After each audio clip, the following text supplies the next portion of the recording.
Okay guys, we're going to start the build of the CoretexRC Tiny 115, and I've got sort of the start on the frame here already. This is the main plate with the grommets in place, and I got these little feet here. They just slot into these little tabs, and you just slide them over so that they're centered in with the grommet right here. So get that to focus. And the motor will go into the grommet and then hold all this together once we get to that point. I think what we're going to do is first mount the flight controller, which goes like this. It's going to go in here. Then we'll stick the motors on, solder them on, solder on our battery lead here as well. And then we, once all that's in, we can solder on our receiver and then put the little walls up here. So there's going to be two little side walls that go on the side here like so. And top plate, it's going to go like this. And then these two little standoffs go in the back here. Right there and there. It's going to go into the top plate over here like this. So you got these two standoffs, 4 screws, and the two side walls. That'll create a little protective cage for the flight controller and the stuff inside. I think the only thing that's going to be in there is going to be the receiver. And then we put the camera in the front, so should be a pretty quick build. Let's get started.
Okay, a couple of quick corrections here.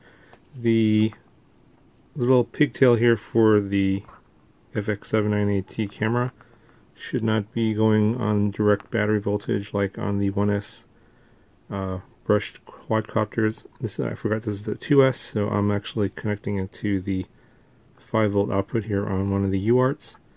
And then the other mistake I made was on the receiver, the instructions from CoretexRC on their website are incorrect. The signal for the receiver does not go on this pin next to the 5-volt output. It goes to the one on the furthest away, because I put it on here and that's the transmit, and it should go on the receive. So if you put it on the third one here and not the fourth one, it won't work. So you got to put it on the fourth one here. Okay, back to the video.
Okay, so one more thing that you guys have to do is solder or bridge these two solder pads here to indicate to the board that you're going to be using a 2S battery instead of normally a 1S, which would be these two over here. So the board does not come pre-soldered, at least mine didn't. Since this is a 2S kit, I'm going to recommend to the manufacturer that they pre-solder this to 2S to save you guys the trouble of doing this. But let's go ahead and bridge these two, the two on the left, and then that'll get the board working. Okay, so here it is all fully built, and inside here is the FlySky micro receiver that I reviewed maybe it was a day or two ago. The props don't go all the way down the shaft, so I pressed down as much as I could, but there's still a little bit of a gap here. But even though the stem's a little bit long, the can won't get pushed out here on the bottom because of the feet here that's going to hold it in. So that should be okay. I've got my camera connected. I'm going to be connecting the battery here on the bottom with some dual lock, and using the rubber bands that are provided. So she's all done. In terms of the build, I did configure this with CleanFlight. It came pre-flashed with CleanFlight, but I was not able to flash it to Betaflight for whatever reason.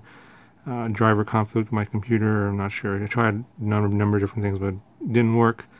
I've been told by the manufacturer that they're going to actually have it pre-flashed with Betaflight from now on. So you guys are probably, if you guys were able to get a board that's pre-flashed with Betaflight instead, which is probably going to be better. I'm going to go ahead and fly it the way it is with CleanFlight, and I'll put the PIDs up here at the end of the video after the maiden. So I'm going to put the flight footage up now. Hope you guys like it. Let me know if you guys have any questions about this build, and I'll talk to you guys in the next video.